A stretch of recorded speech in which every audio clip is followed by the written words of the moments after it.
Hey guys, welcome back. I hope you're having an amazing day. Let's get right into the stories. The first story is titled, My Grandmother's Attempt to Steal My Apartment and Force Me Back to My Parents as a Form of Punishment. I'm 29 and had been dealing with this for some time, but recently this became ridiculous. My grandmother is the most special person I ever knew. And with special, I mean one of the most frustrating, entitled, narcissistic, condescending idiots on Earth. She believes that she is the matriarch of the family, the highest authority that we must all obey, and for that, she has done a lot of things to all the family over the years, and recently I became her main objective. A couple months ago, she organized a family meeting at her house. Believing it was just a family meal, we all went, and when everyone was there, she revealed her true intentions. It was a trap. Apparently, someone told my grandmother that I was dating a girl, my girlfriend, and basically she exposed me to all the family. In that moment, I haven't even told my parents about it yet. The following 30 minutes were a non-stop humiliation in front of all of my family, saying how much of a failure I was, a shame to the family, a sinner, and how embarrassed she was that all her church's friends knew I was a shameless pervert. When I couldn't take her crap anymore, I got up from my chair just to be slapped in the face by her for disrespecting her. After seeing that, the rest of the family finally intervened, getting her apart before she tried to pull my hair. The following weeks, she was nothing more than a constant headache. Endless calls and text messages telling me such beautiful things as that I will burn for my sins, that I was a disgrace, that I should stop fooling around and correct my life. She even lectured my parents demanding that they correct me, to make me quit my job and find a husband because that was the right thing to do and what I should be doing. Also, she took every chance she got to say how evil and selfish I was for ruining her good image. Last Saturday, she outdid herself. While I was in my apartment, there was a knock on the door, and when I opened it, I saw that it was her. By that point, I was no longer trying to hide my displeasure from her, and I just said, it's you. What do you want? Without being invited to come in, she went into my house, began to look around the place with an obvious gesture of disgust and disapproval on her face, and then turned to see me with that look of superiority as if she were doing me a favor just for being there. She told me that she had already given me more than enough time to reconsider and correct my life, so she was there so that I could apologize to her. I just laughed sarcastically and told her that she was crazy and that she could go now. She then started lecturing me with the same speech again, but I didn't take it. I interrupted her and let out all the things I've wanted to tell her for a long time. That she was a stupid old witch, that she was not an authority figure to anyone, that her presence alone ruins our day, that nobody can stand her, that she is such a horrible and suffocating grandmother and mother that she should not find it strange that none of her children love her or visit her unless she forces them to. I knew I had hurt her by the way she tensed her face and how she tried to hide the tears in her eyes. It was then that she said, "Enough. I can see that you don't understand the good way, so I will have to correct you in the old way. Give me the keys to this place. You will return to your parents and you will be grounded until you learn to obey and do what I ordered." I still had the keys in my hand from when I opened the door, to which she extended hers as if waiting for me to give them to her. I laughed.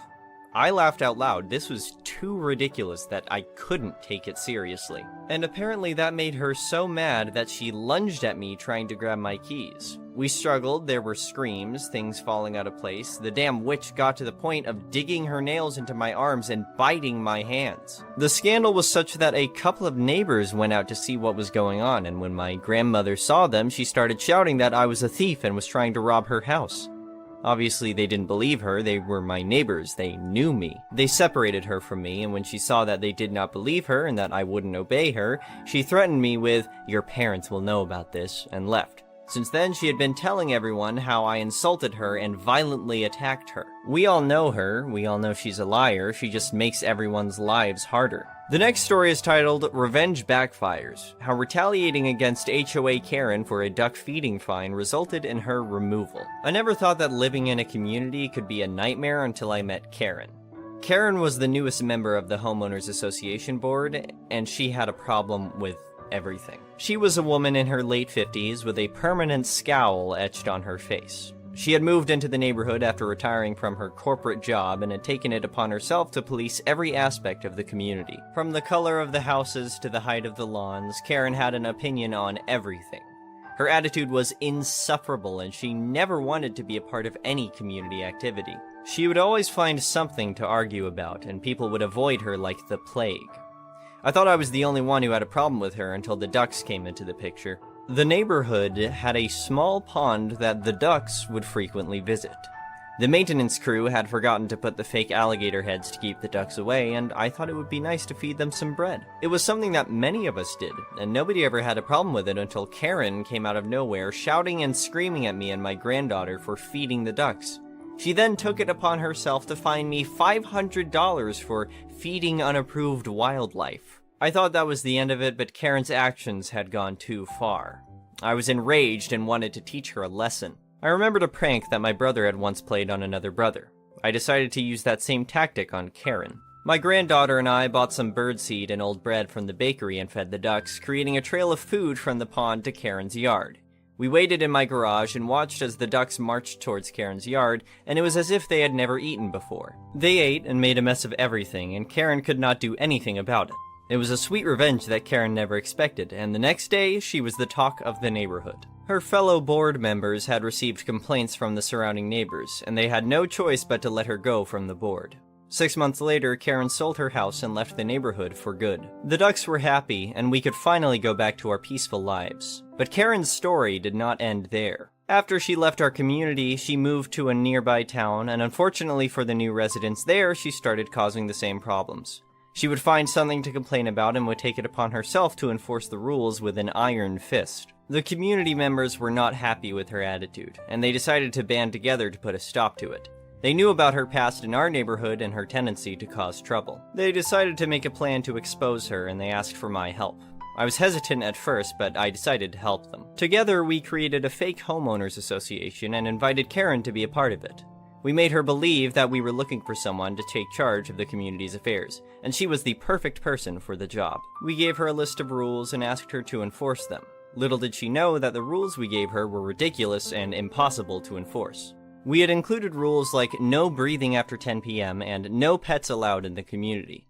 Karen fell for the trap and went on a power trip trying to enforce the rules that we had given her. We recorded everything she said and did, and presented the evidence to the real homeowners association. They were shocked at her behavior and decided to kick her out of the community.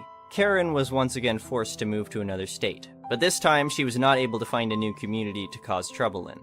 Word of her past behavior had spread, and no community was willing to have her as a member of their homeowners association. Karen had no other choice but to move into an apartment complex where she could no longer enforce her rules on anyone.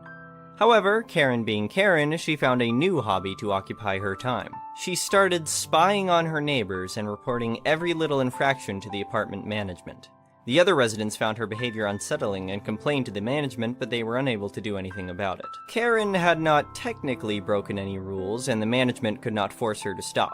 One day, one of Karen's neighbors had enough of her constant meddling and decided to teach her a lesson. The neighbor knew that Karen had a habit of going on her daily walks at exactly the same time every day, and he decided to use that to his advantage. He set up a trap for Karen by leaving a pile of birdseed in her path. As expected, Karen saw the birdseed and started complaining about it. But as she was walking away, a group of ducks that had been hiding in the bushes suddenly appeared and started chasing her. Karen ran as fast as she could, but the ducks were faster. They chased her all the way back to her apartment where they made a mess of everything. Karen was covered in birdseed and duck droppings, and she was completely humiliated. The neighbor who had set up the trap had recorded the entire incident, and he posted the video online. It quickly went viral, and people all over the country were sharing it and laughing at Karen's misfortune. Karen was once again the talk of the town, but this time it was not because of her bad behavior. She had become a meme, and people were using her name to describe anyone who was difficult to deal with. Karen eventually moved to another state where nobody knew about her past behavior, but she had learned her lesson and decided to keep to herself. She realized that her behavior had caused her nothing but trouble and had made her a laughingstock. As for me, I was glad that I had been able to teach her a lesson. I had no hard feelings towards her, and I was happy to see that she had learned from her mistakes. The neighborhood was once again peaceful, and the ducks were happily quacking away at the pond. I knew that I could now feed them without any trouble, and I did so every chance I got. The next story is titled, Letting My Ex-Husband Drown in Attorney Fees. After 5 years of marriage and endless false promises, I finally get my personal revenge. My ex-husband, 32, and I, 33, got married in 2017 after 1 year of long-distance relationship between the US and Germany. We sealed the deal, got married in the US, and he wanted me to live with him in the good old US of A because he didn't want to learn another language.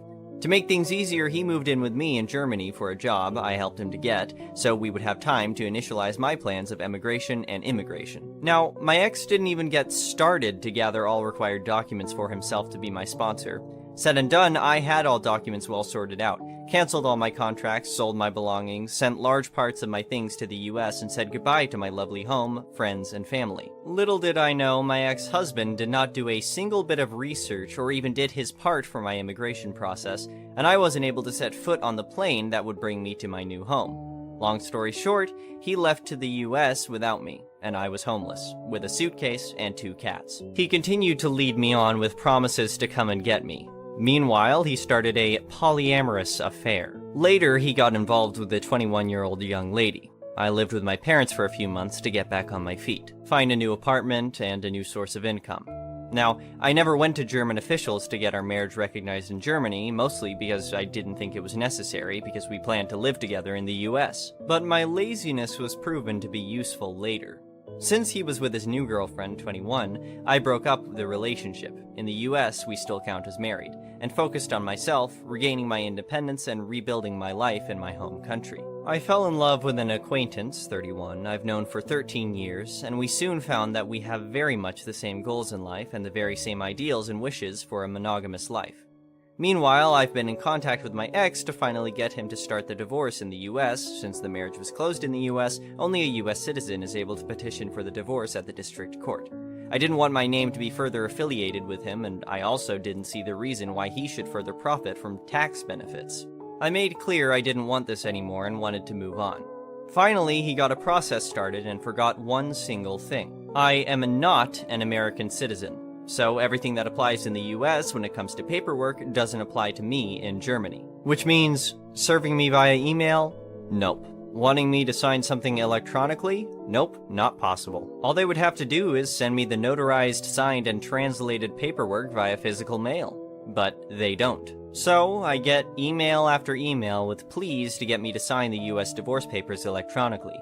With every mail his lawyer sends me, his pay ramps up. Don't get me wrong, I certainly told the lawyer what he has to do in order to get me to sign a legally significant piece of paper, but I guess he doesn't know international laws. So, at this point, my ex still sits on all my belongings I asked him to give back, and since he doesn't do that, I'll keep collecting spam mails from his lawyer. That's my personal revenge for leading me on, using my hopeless romantic heart, and leaving me alone when things went hard.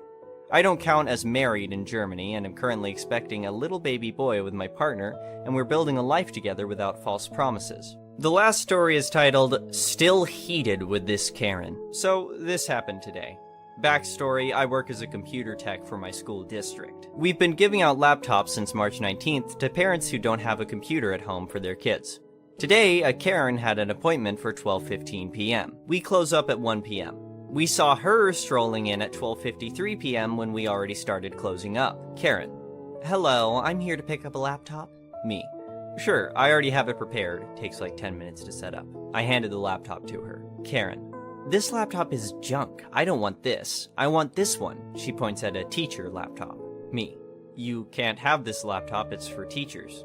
Karen: Well, I won't accept this piece of crap. I need a touchscreen. Are you telling me I can't have a better laptop? Me: That's exactly what I'm telling you. All remaining laptops we have are the same for students. Karen: Every child deserves the best, and I don't want this crumb of a laptop. Who do I call to get a touchscreen laptop? Best Buy is closed. Coworker gives her a number she can call, which is our makeshift call center for parents calling in with issues. I was about to go off on this idiot. If your child deserves the best, then buy a laptop. Best Buy is not closed, liar. Target, Walmart, and Amazon are open. You're here for a free laptop and complaining? Secondly, you waited literally 8 weeks to get your child a laptop when we've been giving them out since March 19th, and the school year ends in 2 weeks. What a waste of a parent. Thank you for watching. I would really appreciate it if you could like the video and subscribe to our channel if you haven't already. We'll see you again tomorrow.